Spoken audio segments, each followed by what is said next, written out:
साथियों, यथाविधि नियुक्त होने पर जो मनुष्य मांस नहीं खाता वह मरने के अनंतर 21 जन्म तक पशु होता है।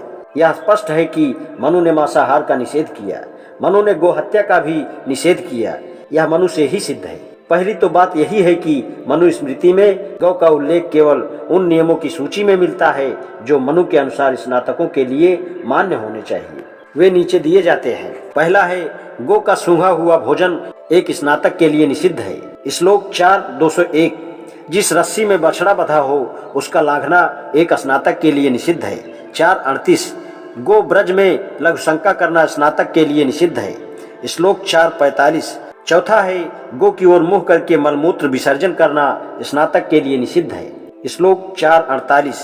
पांचवा है, गो ब्रज में प्रविष्ट होने पर स्नातक को चाहिए कि अपना दाया हाथ नंगा कर ले। श्लोक 4:48। छठा है, यदि कोई गो अपने बछड़े को दूध पिला रही हो तो उसमें बाधा डालना या किसी को उसकी सूचना देना स्नातक के लिए निषिद्ध है। 4:56। सातवां, गो पर चढ़ना स्नातक के लिए निषिद्ध है। 4:27। आठवां है, गो की हिंसा करना अर्थात उसे दुख देना स्नातक के लिए निषिद्ध है। 4:162। नौवां, जूठे मुंह गो को स्पर्श करना निषिद्ध है। 4:142। इन उल्लेखों से सिद्ध होता है कि मनु गो को पवित्र पशु नहीं मानते थे। दूसरी ओर वह उसे अपवित्र पशु मानते थे जिसके स्पर्श से संस्कारी अपवित्रता होती थी। मनु स्मृति में ऐसे श्लोक हैं जिनसे सिद्ध होता है कि उसमें गोमांस भक्षण का निषेध नहीं किया गया था। इस संबंध में 3 अध्याय के 3 श्लोक का उल्लेख किया जा सकता है। यह इस प्रकार है, जिसका अर्थ है, जो स्वधर्मांतरण से प्रसिद्ध हो, जिसे पिता से धर्म दायाद मिला हो, उसे अच्छे आसन पर बिठा पुष्पमाला पहना गो मधुपर्क से पूजा करनी चाहिए। सवाल उठता है कि मनु एक स्नातक को गो देने की सिफारिश क्यों करता है? स्पष्ट ही है जिसमें वह मधुपर्क बना सके।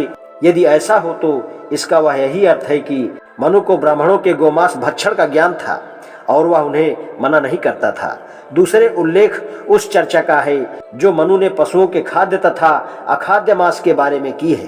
5वें अध्याय के 18वें श्लोक में लिखा है, पंचनखियों में सेह, शाही, गोह, गैडा, कछुआ, खरहा तथा एक और दांत वाले पशुओं में ऊंट को छोड़कर बकरे आदि पशु भक्ष हैं, ऐसा कहा है। लेकिन यह बात ध्यान देने की है कि मनु गो को अपवाद स्वरूप नहीं स्वीकार करता था।